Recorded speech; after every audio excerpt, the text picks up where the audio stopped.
magbasa ng salita ng hula. Mapalad ang nakikinig at tumutupad. Mapalad ang nahahapis at sila ay aaliwin. Mapalad ang nagugutom at sila ay bubusugin. Ang magtiis hanggang sa wakas, sila lamang ang maliligtas. Ang magtiis hanggang sa wakas, sila lamang ang siyang maliligtas. Lalaganap ang kasamaan at sila'y magkakanuluhan. Lilitaw ang mga bulaan dito sa sanlibutan. Makipot ang pintuan patungo sa kaligtasan. Malapad ang pintuan tungo sa kapahamakan. Ang magtiis hanggang sa wakas, sila lamang ang maliligtas. Ang magtiis hanggang sa wakas, sila lamang ang siyang maliligtas.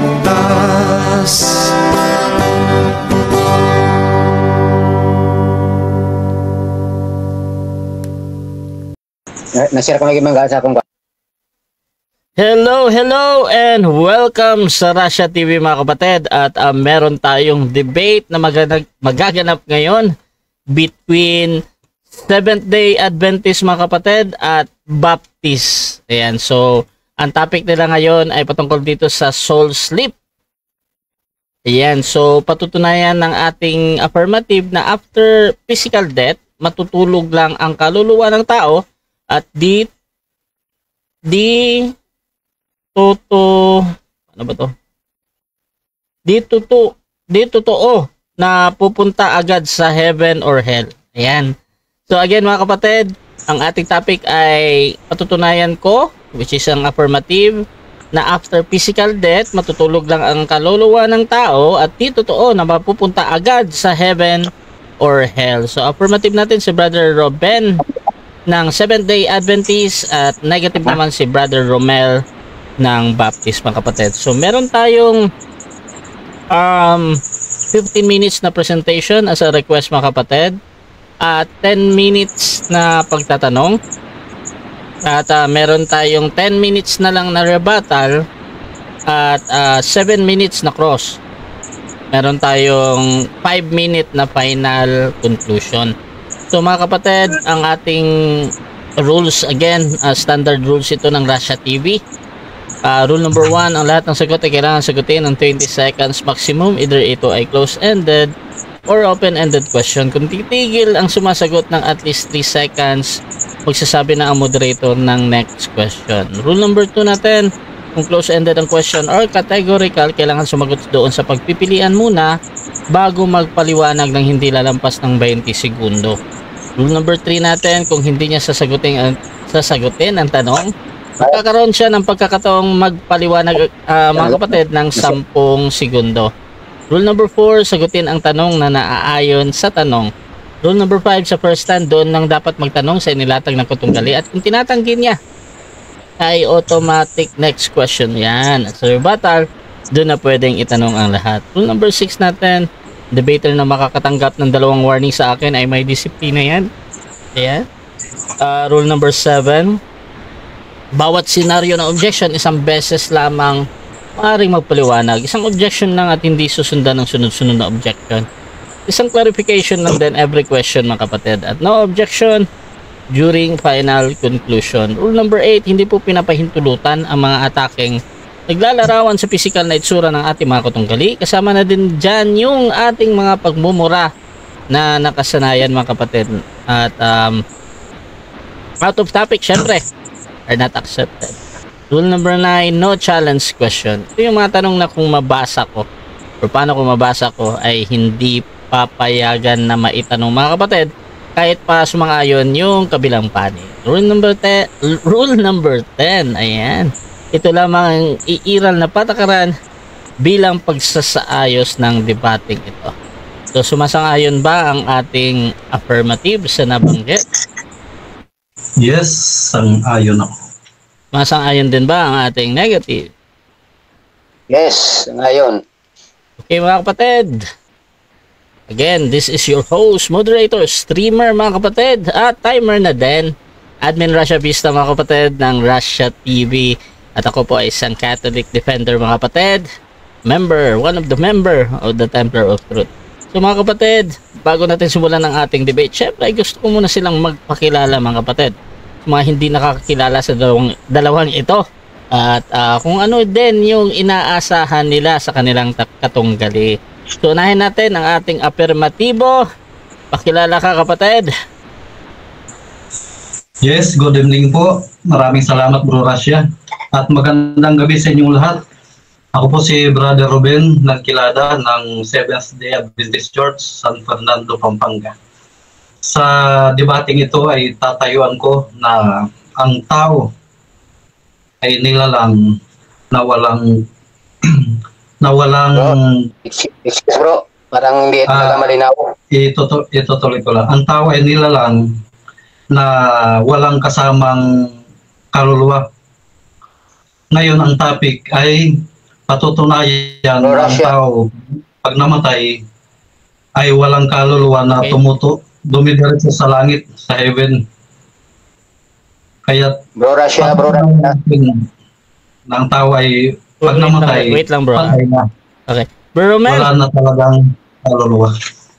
Bro Russia, hindi ko marinig, choppy talaga. Choppy. So ganito na lang. I-off mo na natin yung camera ni Ruben para matulungan ka. Ayan. Choppy pa kung sa sinalita ni Bro Ruben. Oh, sige lang. Ganito bro, malinaw ba? Bro, Malinaw. ikaw Bro Russia, malinaw sa akin. Malinaw ka sa akin Bro Russia, Bro Ruben. Choppy talaga, wala kong naunawaan sa sinabi niya. Ikaw din, napuputol ka din dito sa akin bro.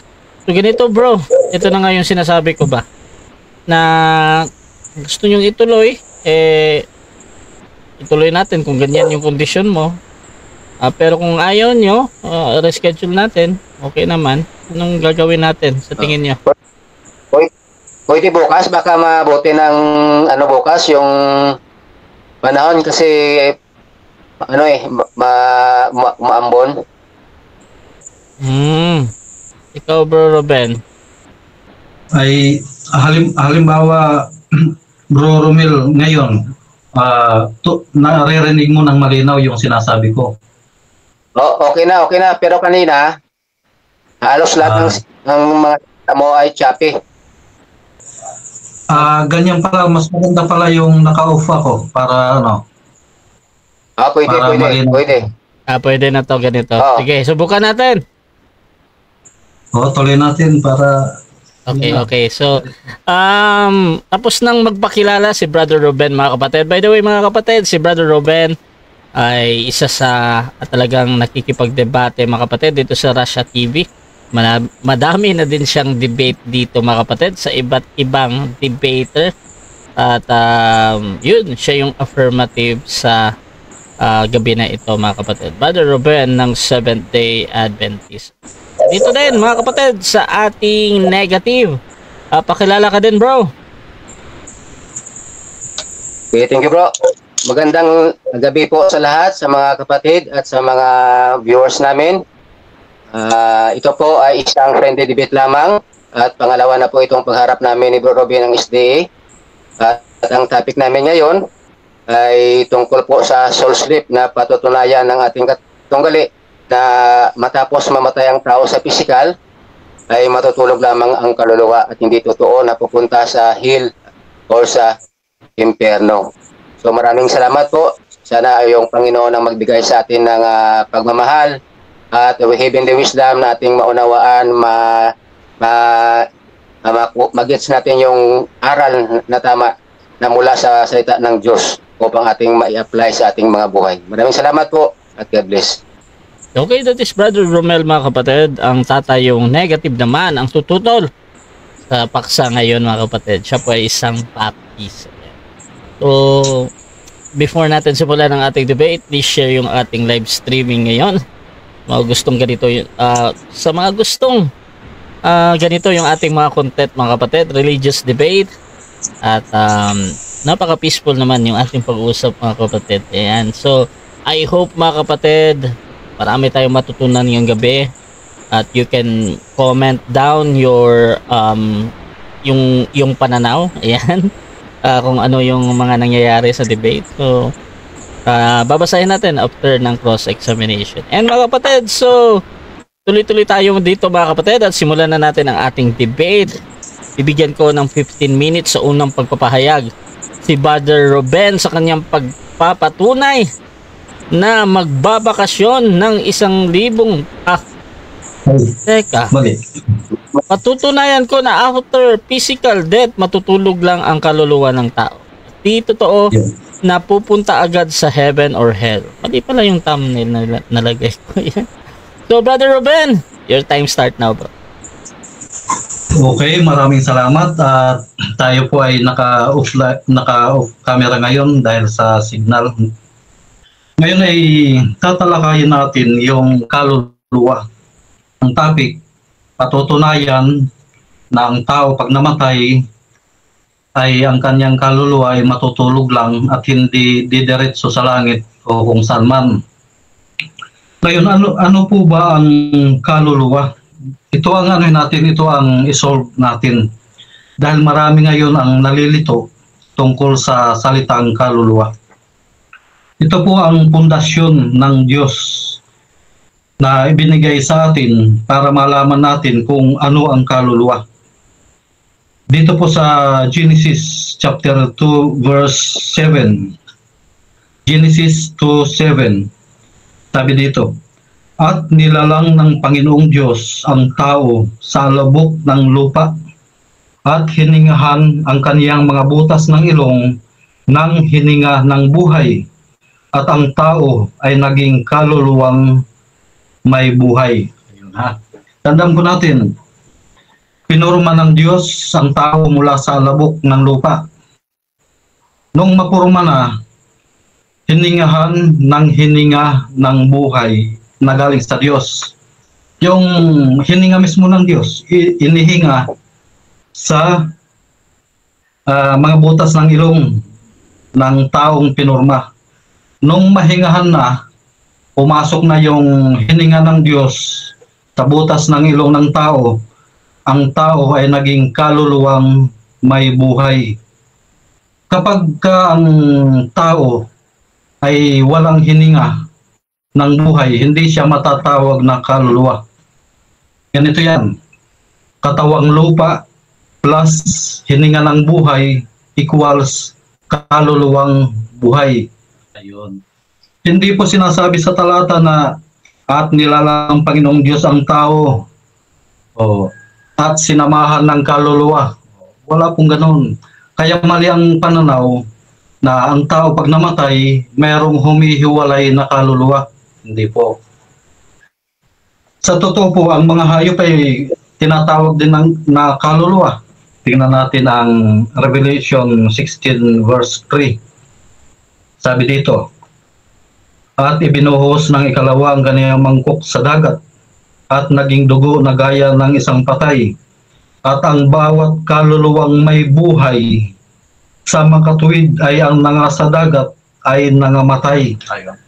Ibig sabihin, yung alimango pala, kaluluwa din. Wag po natin sabihin ng pag namatay yung alimango ay yung kaluluwa niya ay pupunta sa langit. mapupuno ng kaluluwa yung langit, mga kaluluwa ng mga nilalang. Ano pa? Genesis 1, tingnan natin.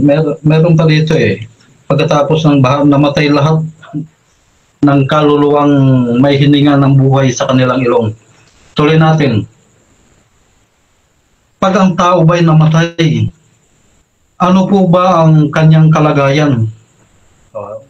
Itong nasa Lucas 8, 52 hanggang 55. Lucas 8, talatang 52 to 55, sabi dito, at tumangis ang lahat at pinanalambitan ng dalaga. Datapwat sinabi niya ni Jesus, huwag kayong magsitangis sapagkat siya hindi patay, kundi natutulog. At tinawanan nila siya at nanililibak na napag-aalamang siya'y patay na. Sa pintong ito ay mayroong namatay na dalagita. Ngayon umiiyak yung mga kamag-anak. Nung dumating si Jesus Christ, sabi niya, huwag kayong umiyak, hindi yan patay, natutulog lang. Talatang 54, datapwat tinangnan niya sa kamay at tinawag na sinasabi, dalaga, magbangon ka. 55. At nagbalik ang kaniyang espiritu at siya'y nagbangon pagdaka at kaniyang ipinagutos na siya'y bigyan ng pagkain. Yung dalagang namatay, patay na, wala nang hininga. Kaya umiyak yung mga magulang, yung mga kamag-anak. Sabi ni Kristo, huwag kayong umiyak, hindi yan patay, natutulog lang. Ngayon, hinawakan ni Kristo sa kanyang kamay. Tapos bumalik ang kanyang espiritu. Saan galing yung espiritu? Saan galing yun? Tingnan natin. Dito sa Ecclesiastes 12, verse 7. Kung magkagayon, babalik ka sa lupa kung saan ka nagmula at ang espiritu mo'y babalik sa Diyos na siyang nagbigay nito. Yun. Sabi dito sa Ecclesiastes, kapag ka namatay ka, babalik ka sa labok kung saan ka kinuha. Kaya ng sinabi natin kanina, pinurmang tao galing sa labok. At ang espiritu na ibinigay ng Diyos ay babalik sa Kanya. Yung hininga ng buhay na inihinga ng Diyos sa butas ng ilong ng tao ni Adan, pag namatay ang tao, bumabalik sa Diyos yung espiritu o hininga ng buhay.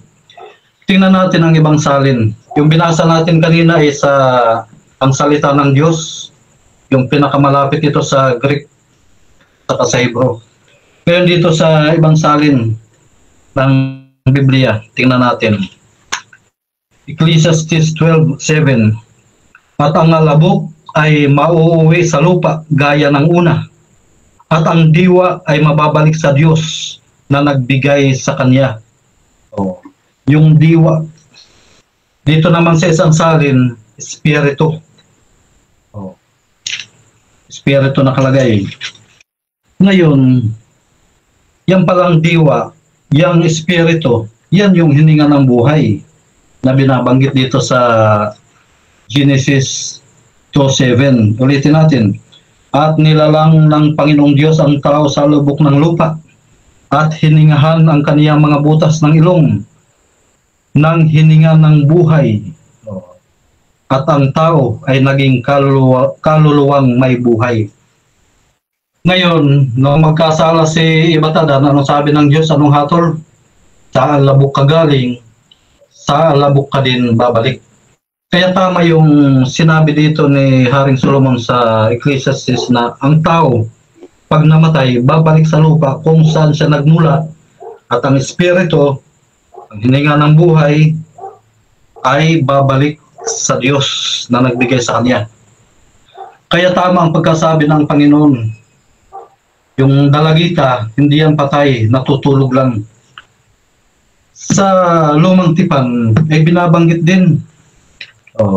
na ang mga namamatay ay natutulog lang. Ito sabi, tingnan natin, 1 Hari 2:10. At si David ay natulog nakasama ng kaniyang mga magulang at nalibing sa bayan ni David. Pagbabasahin natin tuloy-tuloy ang mga talatang ito sa 12, at si Solomon na naupo sa luklukan ni David ay natulog din. Sumunod yung kanyang anak, tuloy-tuloy yan. Lahat sila natulog. Bakit natulog ang ginamit na salita ng Biblia? Dahil nga gigisingin, bubuhayin. Sa 1 Tesalonica 4:16, tingnan natin. Yung araw ng paggising sa mga patay, sa mga namatay kay Kristo. Sabi dito, bababa ang Diyos mismo. Sabi dito, sapagkat ang Panginoon din ang bababang mula sa langit na may isang sigaw. Kaya may sigaw, tatawagin yung mga natutulog. Malakas na sigaw ito. May tinig ng arkanghel at may trumpita ng Diyos. At ang nangamatay kay Kristo ay unang mga bubuhay na maguli. Kaya nagpapatunog ng trumpita at sumisigaw si Kristo. Gaya ng ginawa niya kay Lazarus, sumigaw siya. Ginising niya yung natutulog. Kaya yan po ang tamang aral na ang tao kapag namatay ay walang kaluluwang humihiwalay kundi espiritu. Yung hininga ng buhay ay bumabalik sa Diyos. Yun ang dumidiretso sa Diyos. Hininga ng buhay. Ano sabi ni David? Sa awit 146 verse 4 ba yun? Ano sabi? Ang tao, pag namatay, wala na yan, wala nang nalalaman yan. Kaya mali ang aral na ang tao pag namatay, yung kanyang kaluluwa, naglalakbay, pumupunta sa langit. Mali po yun. Hindi po naglalakbay ang kaluluwa. Wala nang matatawag na kaluluwa pag ang tao namatay. Tandaan po natin, katawang lupa plus hininga ng buhay equals kaluluwang buhay. Pag walang hininga ng buhay, walang lilitaw na kaluluwa. Hindi makukumpleto yung kaluluwa. Kaya nga mayroon niyang sangkap Katawang lupa plus hininga ng buhay equals kaluluwang buhay. Ayun. Yan ang maliwanag. Kaya kapag may nagsabi ng tao ay nilalang na may kasamang kaluluwa, ang kanyang salita ay inilalagay sa ibabaw ng salita ng Diyos. Diba yung talata sa Genesis 2:7 at sinasabi ng Diyos na nilalang ang tao mula sa lubok ng lupa, hiningahan ng hininga ng buhay, at ito'y naging kaluluwang may buhay. Hindi sinabing naging dalawa, katawan at kaluluwa, hindi. Isa lang yan. Kaya mag-aral po tayong mabuti dahil marami ang naliligaw sa aral na yan, na ang tao ay mayroong kaluluwa na humihiwalay sa kanya pag namatay. Maraming nadadaya dito. Talagang binabago ni Satanas ang aral ng Diyos para lituhin ang mga tao. Ganun po yan. Kaya malinaw ang sinabi ni Kristo, di ba? Natutulog lang yan. Di yan patay. Dahil kapag kay binalik yung hininga ng buhay, mabubuhay siya. Magiging kaluluwang buhay. Ang tao po ay nilalang na mortal. Ibig sabihin, subject to death. Kaya nga nung bumagsak sila sa pagkakasala, si Iba't Adam, ay hindi sila pinahintulutan kumain ng bunga ng puno ng Tree of Life. Kasi sabi doon sa Genesis 3:22 hanggang 24, baka sila yung maging immortal. Kaya't yung aral na kapag ang tao ay namatay, yung kaluluwa niya ay pupunta sa langit, ibig sabihin immortal. Mali. Kailanman ang tao ay hindi naging immortal. Dahil hinadlangan ng Diyos ang plano ni Satanas na matapos sila magkasala, tatakbo sila doon sa Tree of Life, kakain ng bunga, magiging immortal. Hindi nangyari yon dahil ginardyahan ng mga kerubin yung Tree of Life. Kaya't ang tao ay hindi naging immortal. Wala nang buhay yan. Pag namatay, wala na. Kaya mali yung aral na pag namatay ang tao, yung kaluluwa, pupunta sa purgatorio o sa langit. Ibig sabihin, immortal pala. Kukontrahin niya yung Genesis 3:22 hanggang 24. Ano sabi? Narito ang tao ay naging gaya ng sa atin na nakakakilala ng mabuti at masama. Baka iunat ang kanyang kamay, pumitas ng bunga, at maging immortal. Kaya palalayasin natin sila, sabi ng Diyos. Di pinalaya sa Eden, hindi naging immortal. Pag sinabing hindi naging immortal, pag namatay ang tao, patay. Wala nang aalis pa dyan, wala nang kaluluwang humihiwalay. Kaya maling-mali yung aral na may kaluluwang humihiwalay. Di po pwede yun. Malaking pandaraya yan ni Satanas.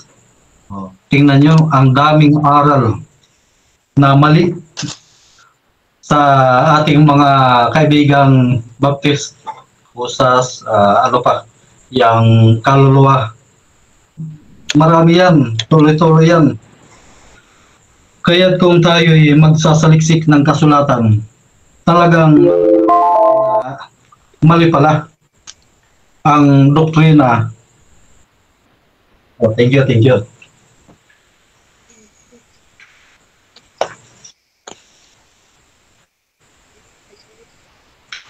Dako tayo sa 10 minutes na pagtatanong. Proceed, bro. Sige. Unang tanong ko, bro, clarification muna ito. Makibigay kung alam mo yung meaning ng tinatawag na kamatayan or death sa Biblia. Makibigay ng meaning. Sorry, wala nang meaning yan basta't namatay ang tao. Sinabi ko kanina, natutulog, yun ang meaning. Ibig sabihin, wala ka na ibang meaning pa, yun lang natutulog. Okay. Okay. So, ilang death ba o kamatayan ang binanggit sa Biblia? Isa lang ba o dalawa? Isa lang. Yung isang binabanggit dyan, ano lang yun, symbolical, yung spiritual. Halimbawa, sinabing yung mga Parisiyo nakausap ni Kristo, para kayong mga libingan, para kayong mga patay, pero buhay pa. Ano lang, symbolical lang yun. Isa lang ang tunay. Pag namatay ang tao, wala na. Okay, next. Alin ba ang bumabalik sa lupa? Ang physical ba? Nakatawan ng tao o ang kaluluwa? Sagot. Gaya ng binasa natin kanina sa Ecclesiastes 12:7, sabi, pag namatay ang tao, babalik sa labok. Yun din ang sinabi ni Kristo sa Genesis 3:21 patuloy. Kung saan ka galing, doon ka rin babalik. Ngayon, yung espiritu niya, yung hininga ng buhay, babalik sa Diyos. Next. Ano ba ang natutulog sa mga binasa mo? Yung kaluluwa ba o yung katawang lupa? Sagot. Yung katawang lupa. Sinabi yan ni Kristo na natutulog lang. Ano yan pananalitang ano yan may meaning kasi yan. Natutulog, ibig sabihin, gigisingin, may pag-asang buhayin. Walang kaluluwa. Pag namatay ang tao, hindi lilitaw yung salitang kaluluwa kasi yung hininga umalis na. Matatawag lang na kaluluwa kapag kumpleto, katawan, katawang lupa plus hininga ng buhay equals kaluluwa. So, ibig sabihin pag namatay ay hindi na kayang kausapin sa kabilang buhay? Yes or no? Hindi na. Pag namatay, wala na siyang nalalamang anuman ayon sa mga kasulatan. Patay na. Naging alabok na nga. Paano malalaman ng alabok yung nangyayari? Patay. Naging alabok na nga siya. Natunaw na. Next. Next question ha. Si Abraham, si Moses at si Elias, namatay na ba sila noon pa sa Old Testament? Yes or no? Si Elijah, hindi yan namatay. Hindi Elijah, Elias. Ha? Si Elias po, si Elias, hindi si Elijah. Yun na yun. Si Elias. Elijah. Pareho lang yan. Iba si Elijah. Si Elijah at saka si Elias, pareho lang yan. Isa yan. Wala. Ang ibig sabihin, si Moses, si Abraham, namatay na ba sila sa katawan? Sa Old Testament? Si Moises namatay pero binuhay yan. Pinagagawa na nga yung katawan niya eh. Binuhay yan kaya nga nagsasalita si Moises doon sa Transfiguration eh. Nagsasalita na kausap kasama ni Kristo at saka si Elijah.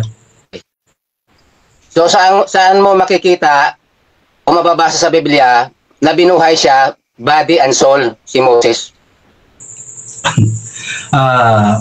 Sa Jude 9, pinagagawan ni Satanas at ni Kristo ang kanyang katawan. Ngayon, nagwagi si Kristo, dinala niya. Pagdating sa Transfiguration, nagsasalita na si Moises andun kasama ni Elijah. Nakita ng mga apostol, ibig sabihin, binuhay na, buhay na. Pero hindi mo nabasa na siya sa katawan. Yes or no? Hindi mo nabasa na binuhay sa katawan. Yes or no? Yes, yung salita mo ay hindi mababasa doon kasi salita mo yan na binuhay sa katawan at saka sa ano ang sabi mo, kaluluwa. Ang salita ng Diyos, pinagagawan ang kanyang katawan, tapos kasama na ni Kristo doon, nakita ng mga apostol. Ibig sabihin, buhay na. Binuhay. Next. Si Abraham ba ay namatay din noon pa sa Old Testament? Yes, namatay si Abraham. Pero tanggap mo na si Abraham ay nasa kabilang buhay sa kaluluwa na spiritual na bagay? Yes or no? No. Wala. Patay na si Abraham at tunaw na kaya nga yung libingan niya doon sa Israel hanggang ngayon eh. Sa New Testament, yung nakausap ng rich man, si Abraham ba yun? O hindi? Talinghaga yun. Talinghaga ni Kristo yun. Ipinapakita lang ni Kristo yung kalagayan ng mga parasiyo at ng mga mahihirap. Magagandang kanilang suot, pero hindi pala sila maliligtas.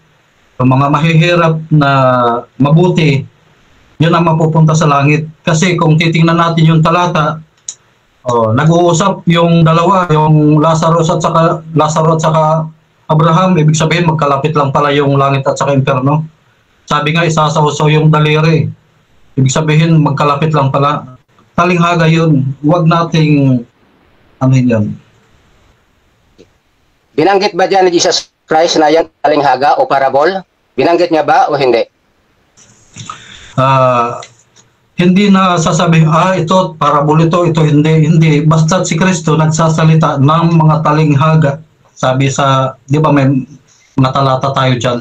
Si Kristo ay nagsasalita ng mga talinghaga. Talinghaga yun. Malinaw naman ang talinghaga.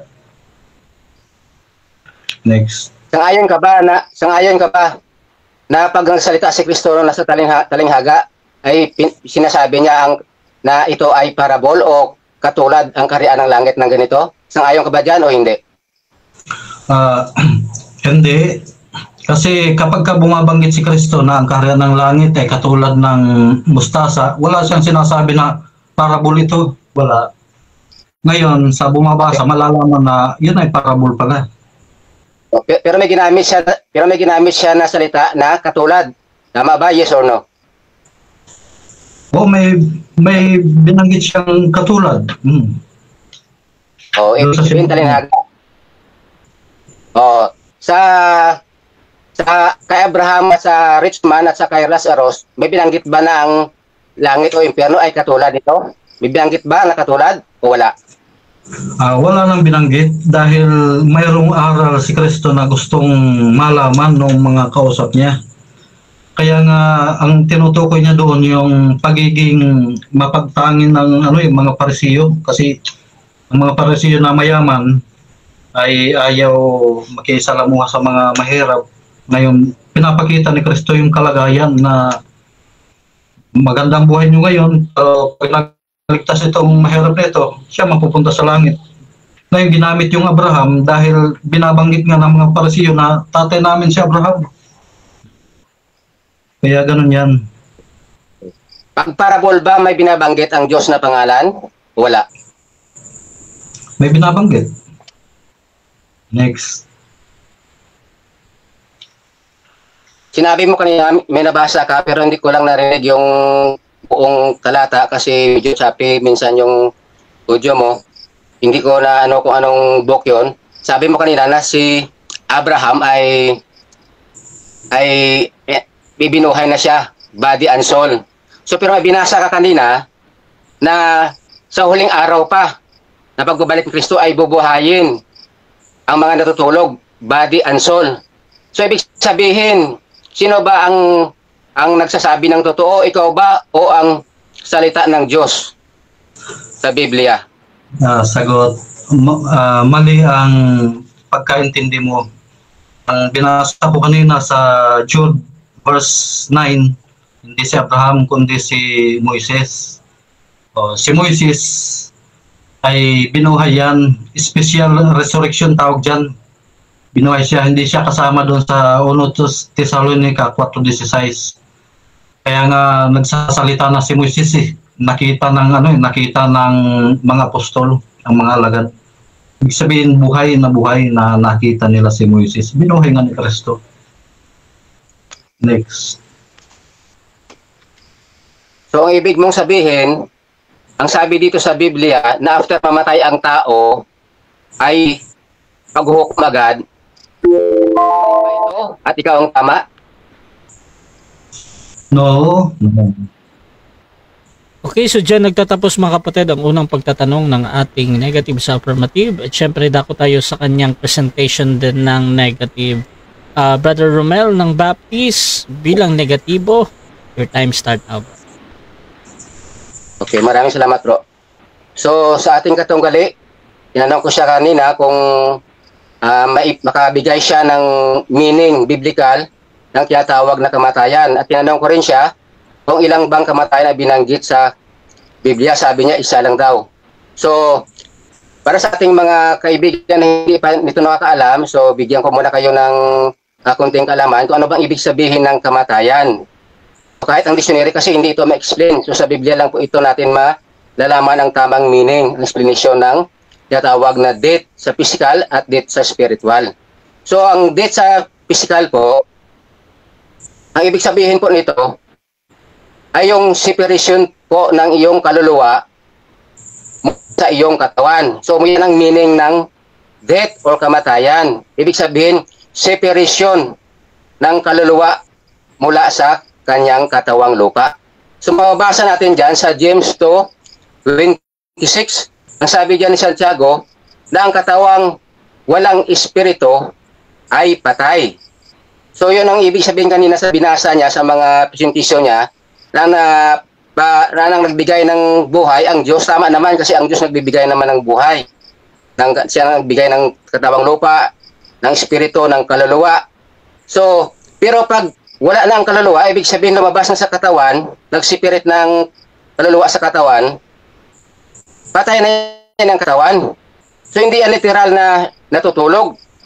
So kasi pag ang katawan ay patay na, so parang natutulog nga kasi hindi naman siya kumikibo. Hindi naman siya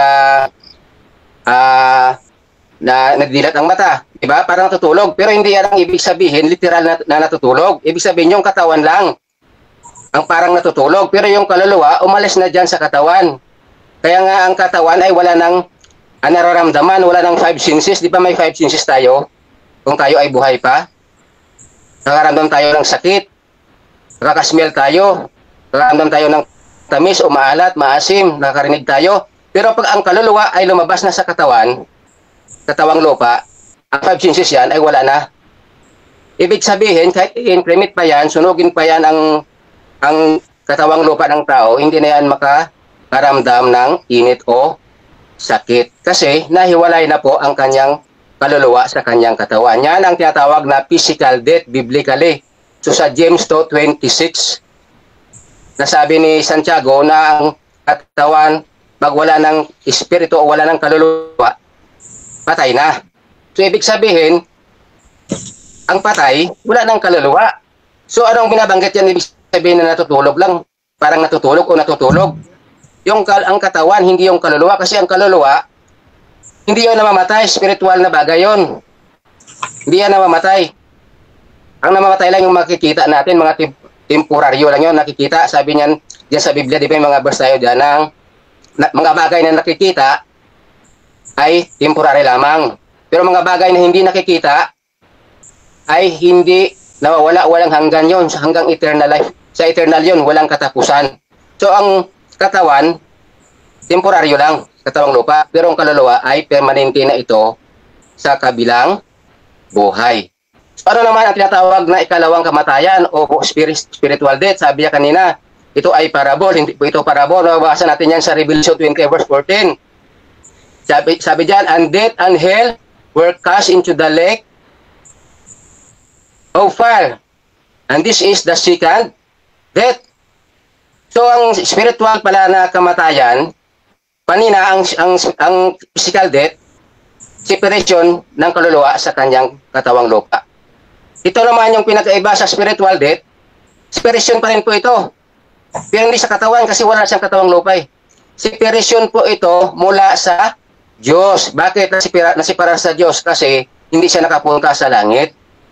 Yung hindi mga ligtas, doon sila ihahagi sa dagat-dagatang apoy. At tinatawag yan na ikalawang kamatayan. Hindi naman yan literal na mamatay ang kaluluwa. Ibig sabihin, pag sinabing kamatayan, ibig sabihin separation yan. Sa physical death, separation ng kaluluwa sa physical.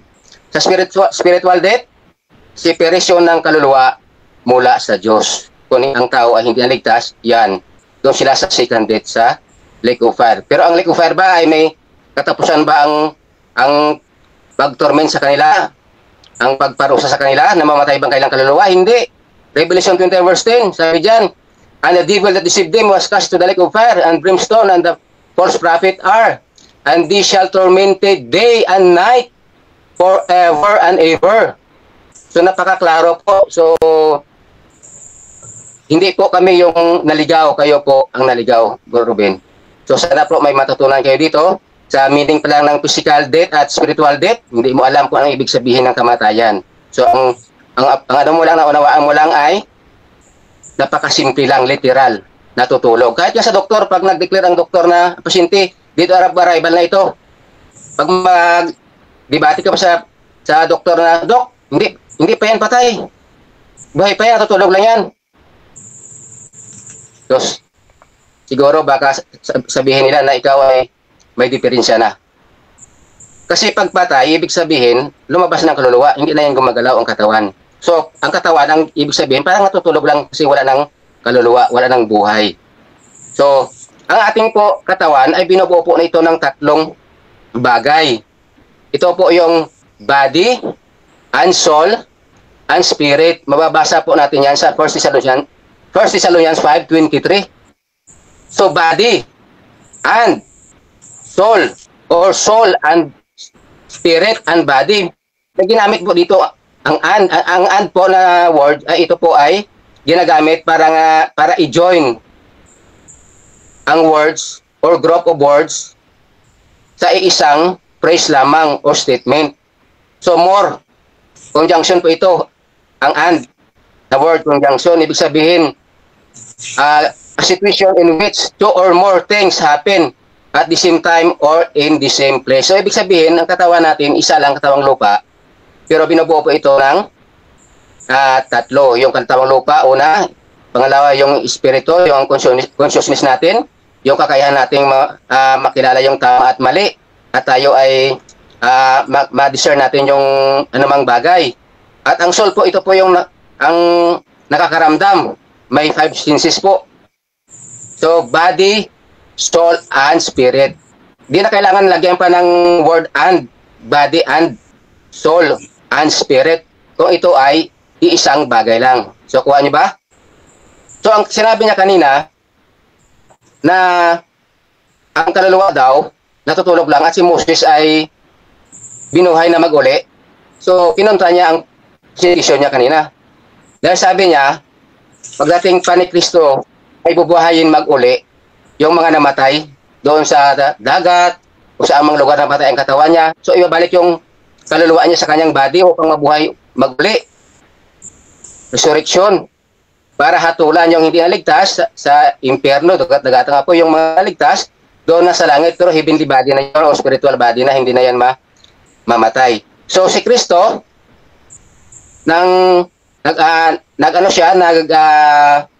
nag-testimony, hindi po ito parabol ang sa Luke 16:19-31, kasi may binanggit sa na pangalan si Abraham at si Lazarus.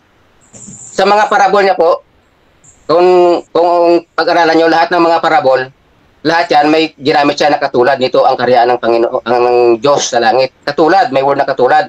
At walang ginagamit na mga pangalan po. At dito, sa Luke 16:19-31, sa Abraham's bosom pumunta ang si Lazarus. At si Kristo, nang siya ay namatay sa cross, sa loob ng 3 araw at 3 gabi, ay siya ay bumaba doon mismo sa Abraham's bosom. So, tinatawag na spirit in prisons or paradise.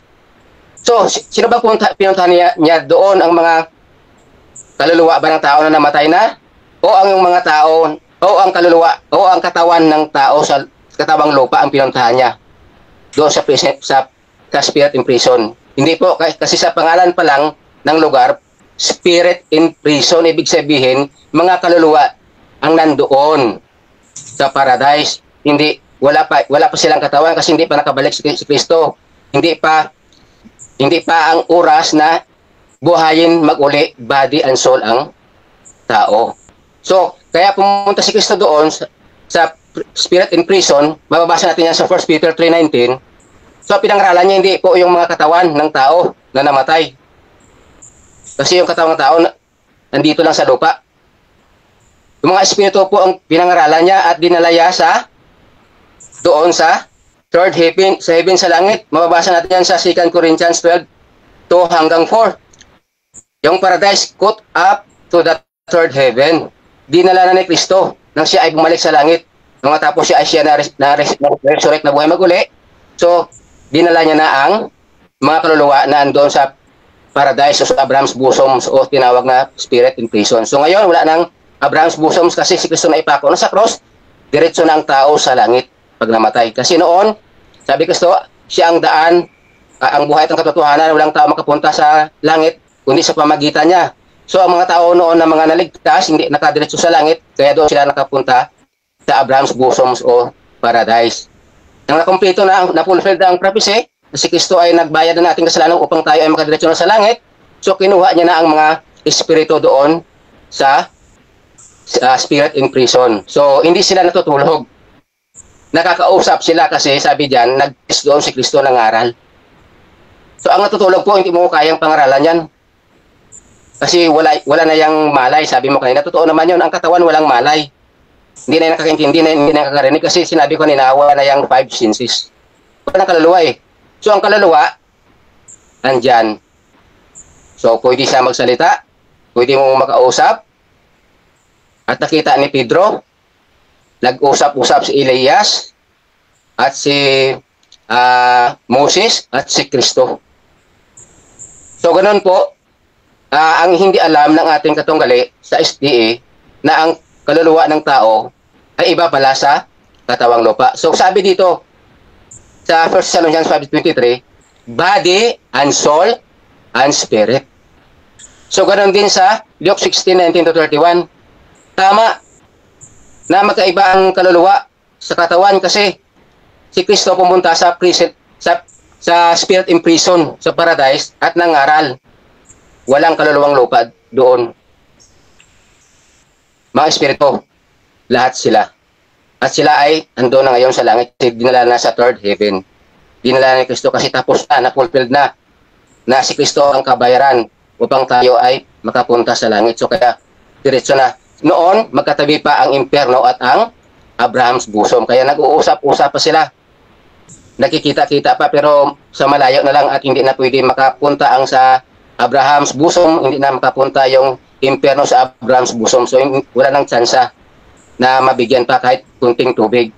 So ibig sabihin, hindi po yan parabol kasi pag parabol walang pangalan na binabanggit. So sabi kasi ni Kristo, pag mga ligtas na, ay i-confess niya sa kanyang ama ang mga pangalan. I-confess niya po. So mabasa natin yan sa Revelation chapter 3 verse 5. So buksan ko, basahin ko muna. Revelation chapter 3 verse 5.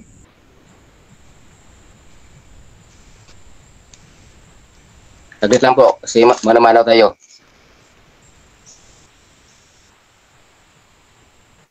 Sabi dito, he that overcometh, the same shall be clothed in white raiment, and I will not blot out his name out of the book of life, but I will confess his name before my Father and before his angels. So pag ligtas bala, pag nangaral ang Panginoon, nagtestimony siya sa mga nangyari, sa totoong nangyari na nakalipas, katulad sa mga naligtas na mga tao, ay pinapangalanan niya na ando na sila sa paradise o ando na sila sa kabilang buhay. Masaya na sila o komportable na sa kanilang buhay.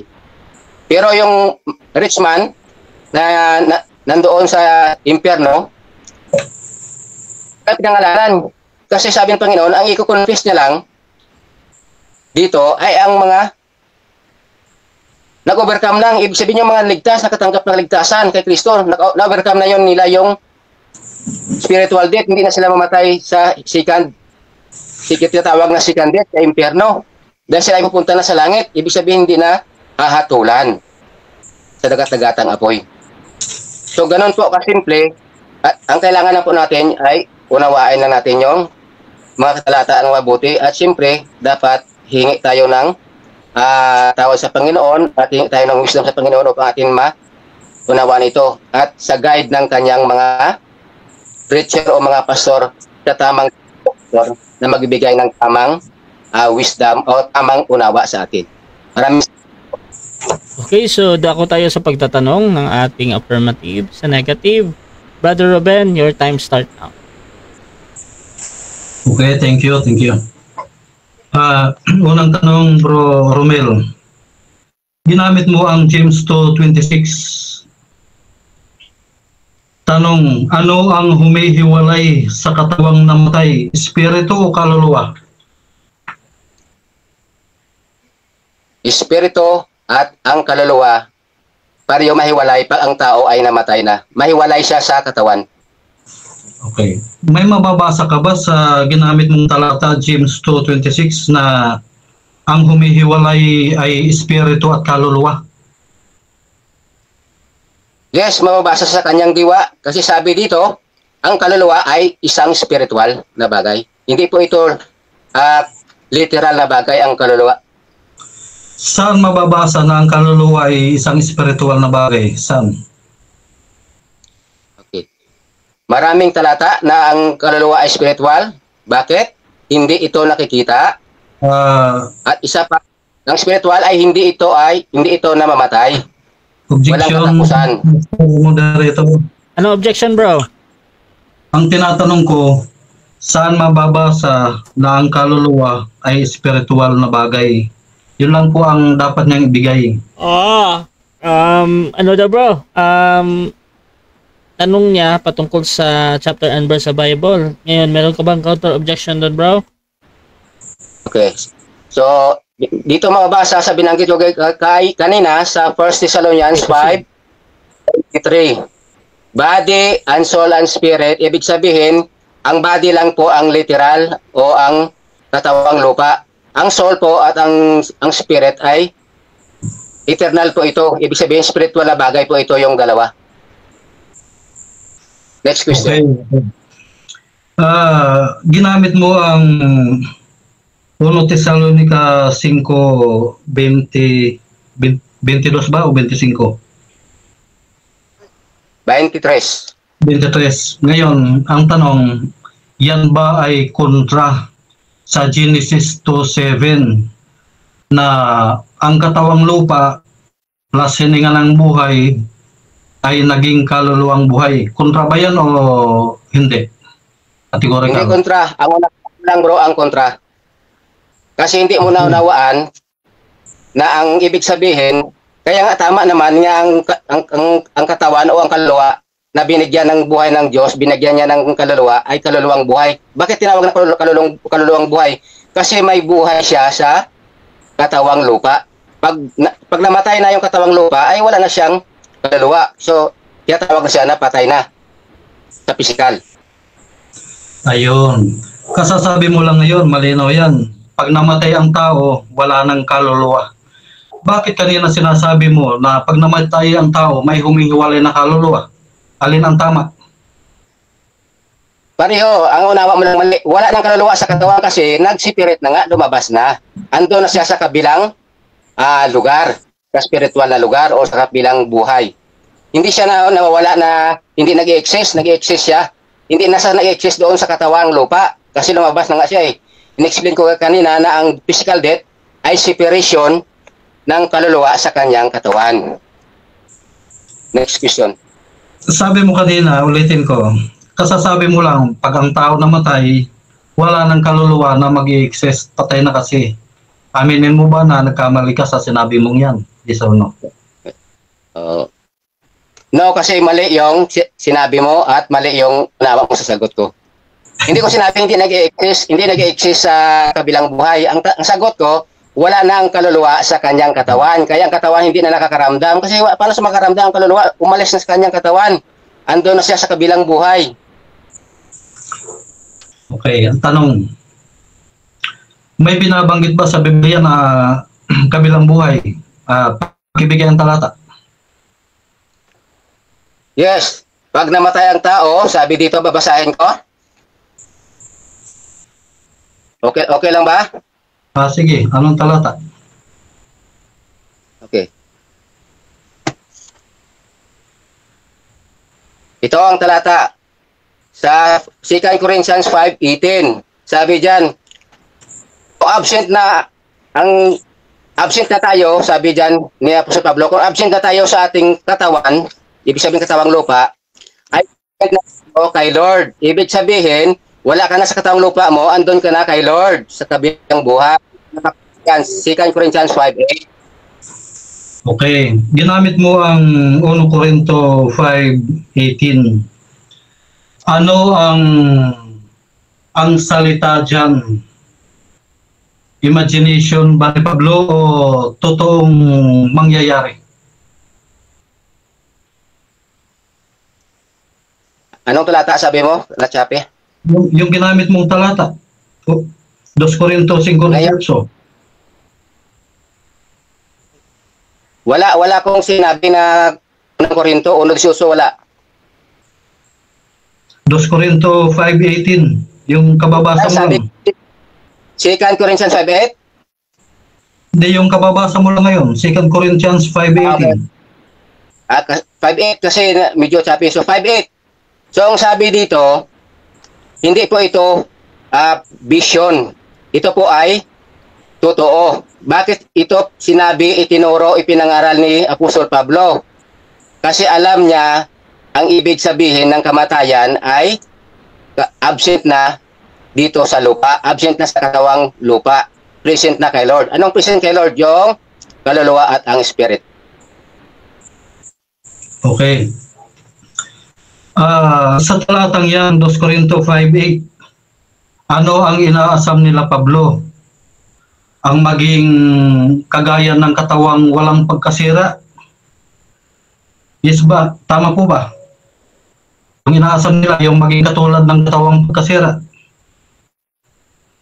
Siyempre, kaya nga nangangaral si Pablo ng kaligtasan dahil sa alam ni Pablo na may pagkasira yung katawang lupa. Pero sa spiritual na buhay ay hindi ito, wala itong katapusan.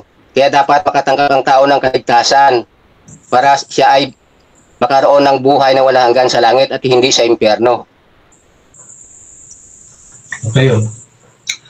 Balik tayo kanina. Yung alin ang bumabalik sa Diyos? Kaluluwa o espiritu? Yung espiritu, binanggit ko kanina sa binasa ko ng espiritu, body and soul ay magkaiba. So ang babalik sa Panginoon, kung ang tao ay pagkamatay, kukunin niya ang espiritu. Ano bang espiritu? Ang espiritu po, ito ang ating consciousness. Yung discerning po natin, mababasa din natin yan sa Revelation 21:4. Sabi diyan na i-wipe out ng Panginoon ng ating mga luha, no more tears na, no more sorrow, no more death, and the former things are passed away. Bakit na pass away ng ating mga memory? Kasi kinuha ng Diyos.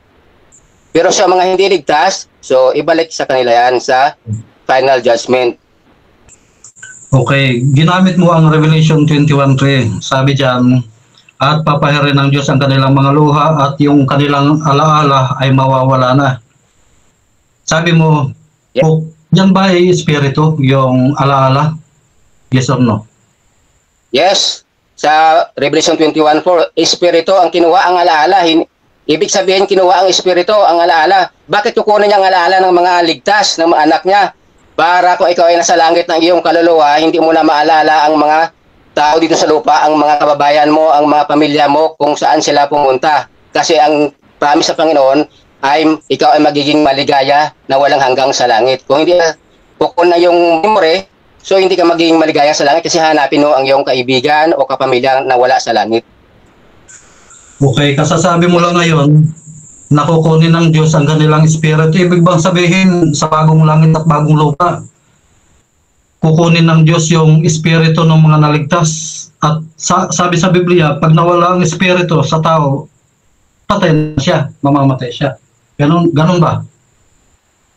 Sa panahon natin ngayon, hindi pa dumating si Kristo, so ibig sabihin, hindi pa niya ibabalik yung soul sa body. Wala pang mabubuhay mag-uli kasi pag dumating pa siya, diyan mangyayari ang buhay mag-uli. Ngayon, ang kinuha niya pa lang sa mga tao na mga naligtas, yung memory, yung spirit. Pero ang kaluluwa ay andon sa kanya. Sabi ni Pablo, kung tayo ay absent na sa ating katawan, present na tayo kay Lord.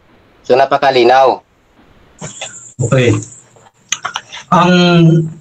Ang tao pag namatay, ano ang umaalis sa kanya? Espiritu o kaluluwa? Both. Binanggit ko yan kanina. Nalalabas yung kaluluwa at espiritu sa body. Kaya ang body, wala ng discerning spirit kung patay na. At kung wala ng kaluluwa ang body, wala ng senses yun. Wala ng 5 senses. Okay, so dyan nagtatapos mga kapatid ang first stage ng ating debate. At syempre dako tayo sa ating the battle stage. At mauna ulit si Brother Ruben. Bro, 10 minutes. Your time start. Okay, thank you. Thank you, Bro Rasya. Sa ating pag-uusisa, magulo ang naging sagot ng ating negative. Sabi niya, ginamit ang James 2:26. Pag namatay daw ang tao, ang lumilisan sa katawan ay kaluluwa. Ito'y kukontra sa Ecclesiastes 12, yung binasa natin kanina, na ang tao pag namatay ay nagiging alabok, babalik sa alabok, at ang espiritu ay babalik sa Diyos sa 12:7 ng Ecclesiastes. Hindi pwede magkontrahan ang Biblia mga kapatid. Pilit niyang sinasabi na yung espiritu ay may kasamang kaluluwa na humihiwalay sa tao. Pinunglalangin ang tao, yung pundasyon ng Diyos. Katawang lupa, alabok plus hininga ng buhay, espiritu, equals kaluluwang buhay. Ang humihiwalay, espiritu o hininga ng buhay. Pag ang katawan ay nahiwalayan na ng espiritu o hininga ng buhay, wala nang matatawag na kaluluwa. Ano yan eh? Halimbawa, box. Ang isang box ay binubuo ng kahoy at pako. Kapag pinurma ang kahoy at pako, pinagdugtong, lilitaw na box. Halimbawa lang yan. Ngayon, ang katawang lupa natin, binuo ng Diyos, hininga ng buhay at espiritu din ang tawag. Babalik sa Diyos. Patay na siya, wala na siyang alam.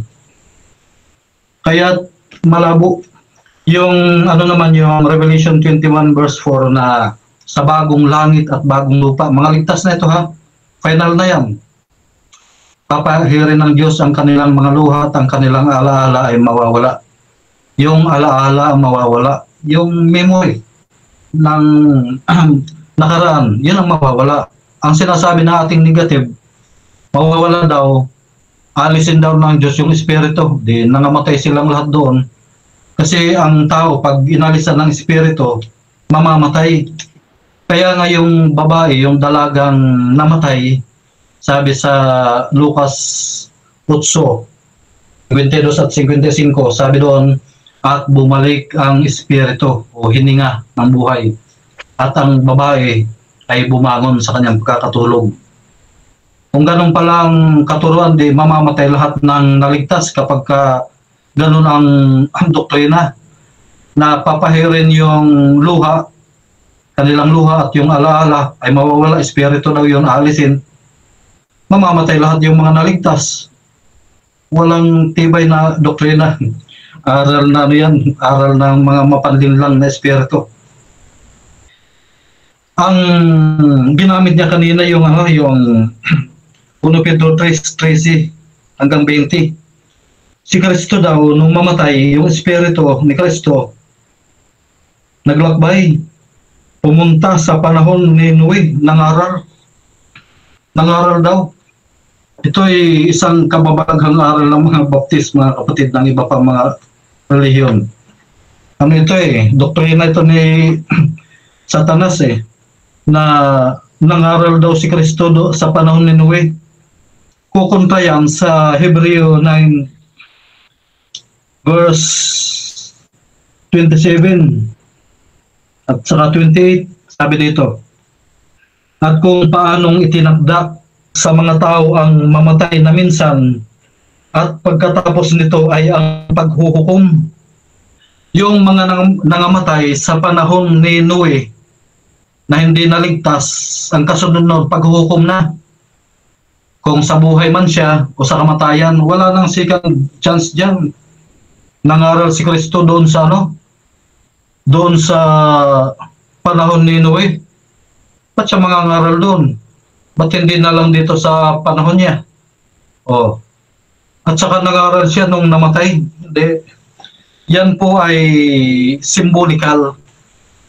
Si Apostol Pedro ay hindi nagsasalita tungkol sa mga patay dito. Ang tinutukoy dito, yung espiritu ni Kristo. Halimbawa, sino bang nangaral sa panahon ni Noe? Yung sa panahon ng Eden, ay sa panahon nila Noe. Si Noe mismo nangaral. Anong sabi ng talata? Si Noe ay tagapangaral ng katuwiran. Tagapangaral siya ng katuwiran. Kaya hindi pwedeng si Kristo yung nangaral. Si Kristo ang nagdikta kay Noe na mangaral. Ang salitang ginamit dito sa yung piyuma, sabi dito. Dapat nating pansinin na sa 1 Pedro 3, ang mga espiritu na nasa kulungan sa talatang 19 ay kinikilala sa talatang 20 bilang suwail na nabuhay noong panahon ni Noe. Ang salitang espiritu sa Grego ay piyuma, ay ginamit sa talatang ito at sa iba pang bahagi ng Bagong Tipan, 1 Corinto 16:18, Galatia 6:18 bilang pagtukoy sa mga nabuhay sa taong nakarinig at tumanggap ng imbitasyon ng kaligtasan. Ang salitang nasa kulungan ay malinaw na tumutukoy hindi sa isang kulungan, kundi sa kulungan ng kasalanan na kung saan matatagpuan ang hindi nagbabagong likas. Roma 6:1-23, Roma 7:7-25. Ang ipinangaral ni Kristo sa mga hindi nagsising mga tao bago ang baha, panahon ni Noe, ay naganap sa pamamagitan ni Noe na inutusan ng langit sa pamamagitan ng Diyos, Hebreo 11:7, at naging mga ngaral ng katuwiran si Noe. Si Noe pala yung nangaral doon sa mga tao bago ang baha, hindi si Kristo. Ang pagkagamit ni Pedro, si Kristo ay nangaral, ibig sabihin si Kristo ang nag-utos kay Noe, o ang Diyos na si Kristo, kung hindi pa nagkakatawang tao, o inutosan si Noe, mangaral ka, kasi sabi dito, si Noe ay mangangaral ng katuwiran. Sino ba yung katuwiran? Si Kristo, ang katuwiran ng Diyos. Mangangaral ng katuwiran, ibig sabihin, ipinangangaral ni Noe si Kristo bilang katuwiran ng Diyos. Ganon ang tamang interpretasyon dyan. Kaya mali yung sabihin, nung mamatay si Kristo, yung kanyang espiritu, nangaral, mali yan, satanic doctrine yan. Anong sabi ni Kristo? Ama, tanggapin niyo ang aking espiritu. Ibig sabihin, nung mamatay si Kristo, yung espiritu niya, yung hininga ng buhay, bumalik sa Diyos mismo. Kaya tama yung Ecclesiastes 12:7. Ang tao, pag namatay, ang kanyang hininga o espiritu ay babalik sa Diyos mismo. Kaya maliwanag na bumalik sa langit, hindi pumunta sa kalaliman at nangaral. Mali. Yun ang unawa ng mga mga pahapyaw na mga pag-aaral, walang malalim na mga aral. Kaya ganyan ang sinasamantala ni Satanas eh. Yung salita ng Diyos, pilit niyang iibahin para maraming malinlang. Ganun yan, kapatid. Anong sinasabi ni Pablo? Luwalhatiin niyo ang Diyos ng inyong katawan, inyong espiritu, inyong kaluluwa. Ang ibig sabihin ni Pablo, ang buo mong pagkatao.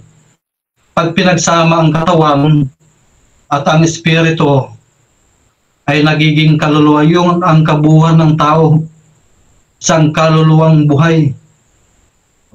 Ang ginawa nila, sinamantala nila yung translation, dahil yung nag-translate ng mga talatang yan, ay naniniwala na may kaluluwang humihiwalay. Ganun yan. Kaya't ang pundasyon ng Diyos, hindi mababali yan. Katawang lupa plus hininga ng buhay equals kaluluwang buhay. Pag namatay ang tao, ang hininga ng buhay o espiritu babalik sa Diyos. Wala nang mag-i-exist dyan.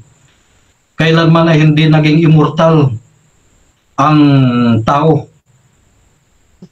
Yung sasabihin ang espiritu at kaluluwa ay naglalakbay, ibig sabihin buhay yun. Hindi nga nagkaroon ng buhay na walang hanggan eh. Pinalayas nga sila sa Eden eh.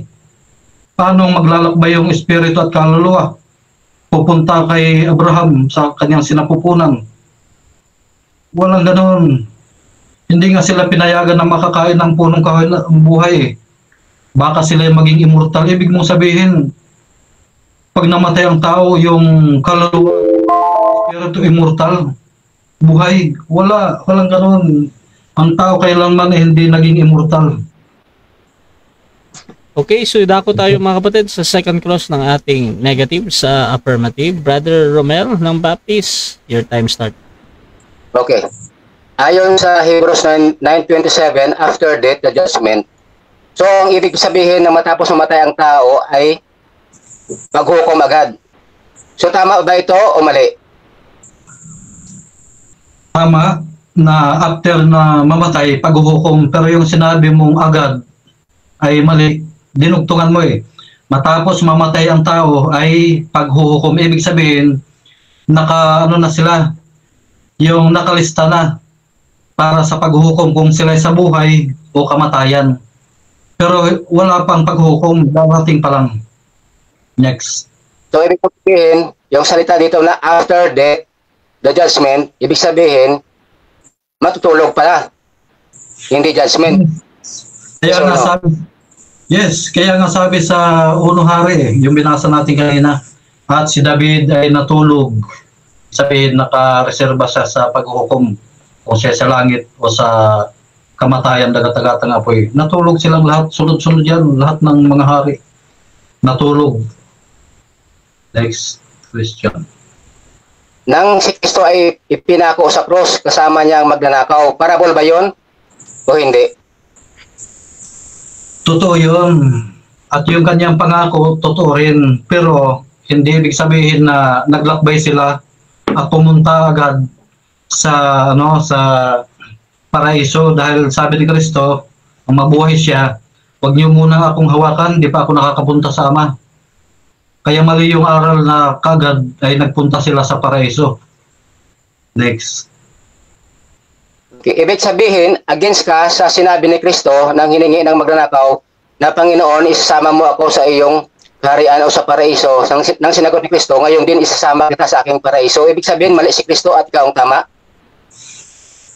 Hindi, mali yung tanong mo. Yung tanong mo ay ayan, may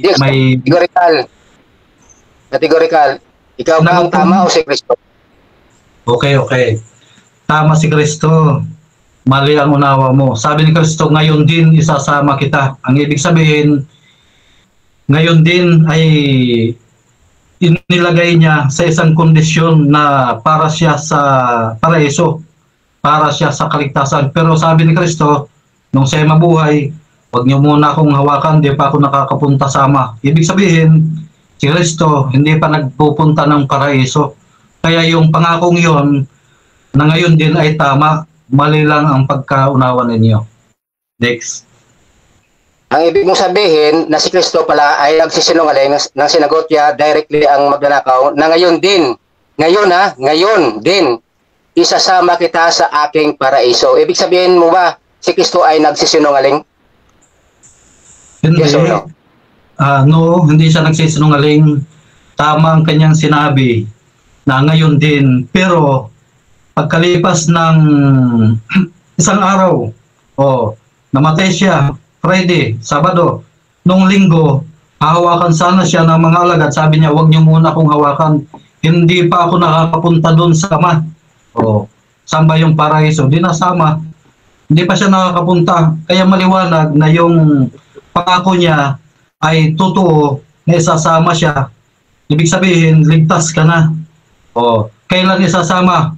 Sabi ni Kristo, Juan 14:1 hanggang 3. Saan ba ang paraiso sa panahon diyan na binanggit ni Kristo na isama yung kaluluwa ng magnanakaw? Sa langit na ba? O dito pa sa ilalim ng lupa? Sagot, ang paraiso nasa langit, yun ang Eden. Ngayon, sabi ni Kristo, ngayon din isasama kita sa aking paraiso. Yung pangako na yan ni Kristo ay may katulad sa Juan 14:1 hanggang 3. Huwag kayong maglumihanan, ako'y pupunta sa Ama, at ako'y babalik upang isama ko kayo. Kung saan man ako naroon, ay naroon din kayo. Ibig sabihin, yung pangako ni Kristo doon sa magnanakaw at sa mga apostol, mangyayari yan sa second coming. Sabay-sabay yan na isasama sa paraiso. Walang una-unahan. Ibig palang sabihin, mauna yung magnanakaw doon sa mga alagad na dadalhin sa paraiso. Mali yun. Next. Ibig sabihin, kinontra mo ngayon ang iyong paliwanag at ang iyong sagot. Kanina sabi mo, binuhay na body and soul si Moses ngayon. Walang una-unahan naman. Alin ba ang totoo dyan sa sagot mo? Sagot. Yung dating ni Kristo o nabuhay na kahit wala pa ang tinakdang oras? Sagot. Gaya ng sinabi ko kanina, nagkaroon ng special resurrection. Si Moises binuhay sa Old Testament, napakalayo pa mula sa panahon ni Kristo.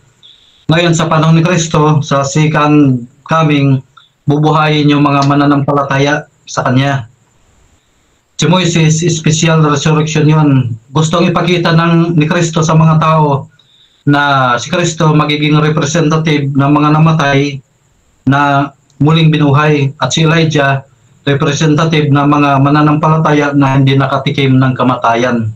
Ganon yan. Next. Alin ba ang sinama ni Kristo sa paraiso?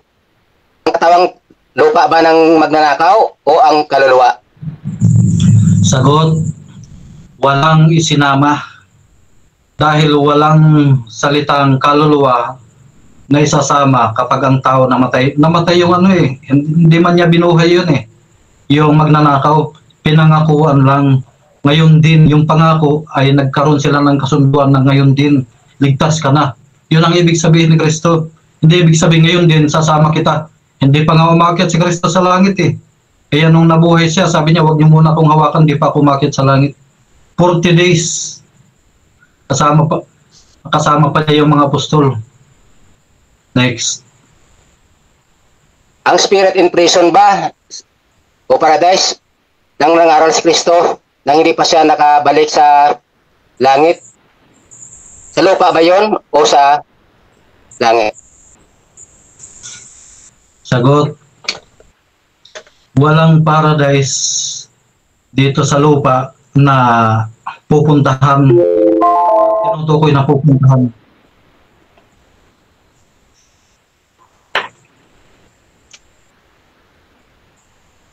Dako tayo sa negative din na rebuttal. Brother Romel, your time start now, bro.